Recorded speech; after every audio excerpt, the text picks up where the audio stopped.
అన్నా చెప్పండి అన్న. ఇప్పుడు జగన్మోహన్ రెడ్డి గారిని ఇప్పుడు ఒక రాష్ట్ర ముఖ్యమంత్రి అతను పట్టుకొని పవన్ కళ్యాణ్ చాలా తీవ్రమైన వ్యాఖ్యలు చేస్తున్నాడు.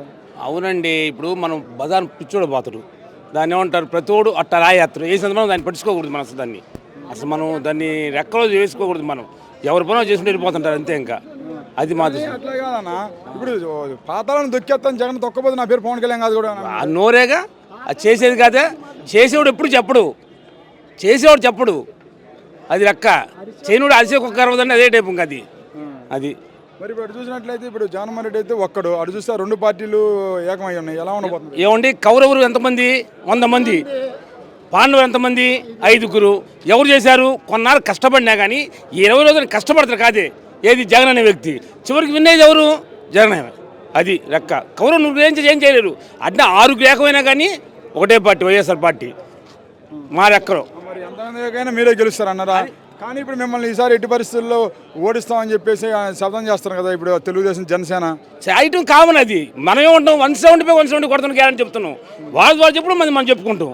జనానికి ఎవరికి ఓటేలు ఫిక్స్ అయిపోయినా జనం ఒకరు చెప్తే జనం ఎవరు ఈ రోజుల పరిస్థితిని బట్టి. అది మరి ఇప్పుడు రేపు జగన్ కంటే ఎక్కువ పథకాలు ఇస్తాను ఒకసారి చూడండి అన్నాడు చంద్రబాబు నాయుడు. ఆల్రెడీ ఇస్తున్నాడు జగన్ అనే వ్యక్తి. వాళ్ళు ఇస్తూ ఉంటారు. ఈయన తెలిసి అందరూ తెలిసిన విషయం. మనం చెప్పిపోయినా ఉంది. ఎవరు ఇచ్చేది ఎవరు జనాన్ని తెలుసు. మనం చెప్పడం అవసరం. జగన్ అనే వ్యక్తి ఒక మాట చెప్తే ఆ మాట కన్ఫర్మ్ ఖాయం చేస్తారు. అది చంద్రబాబు నాయుడు గారు తెలుసు. ఆయన అన్నీ చెప్పినా ఆయన చేస్తారో ఎవరికి తెలియదు. అది పాయింట్. అది అంతేనంటావా? అంతే. అది పక్క. ఇప్పుడు చంద్రబాబు నమ్మమంటావా? అది మనం నమ్మం, వాళ్ళు నమ్మితే నమ్ముకుంటారు. మనం నమ్మేవారం కాదుగా. అది ఇప్పుడు రేపు అది కాదు. ఇప్పుడు రేపు మీకు అన్నం వండుకోవడానికి 3 గ్యాస్ సిలిండర్లు ఇస్తా అన్నాడు, ఫ్రీ బస్సులు ఇస్తా అన్నాడు. ఆయన నమ్మవా? అది మనం నమ్మే పరిస్థితి లేదు. జనం నమ్మే పరిస్థితి లేదు. అని చెప్పుకుంటాడు. అది కామరు. అది పరిస్థితి. ఇప్పుడు జగన్ చెప్తున్న నవరత్నాలు చెప్పిన నవరత్నం మొత్తం 100 చేస్తుంటారు. అదే ఆయన చేసే జనాన్ని తెలుసు, దేవుడు తెలుసు, మనకు తెలుసు. ఒకరు చెప్పుకున్నది మనకు ఉపయోగం లేదు కదా. అది Subscribe to Social TV Telugu for more videos. Hit the bell icon for faster updates.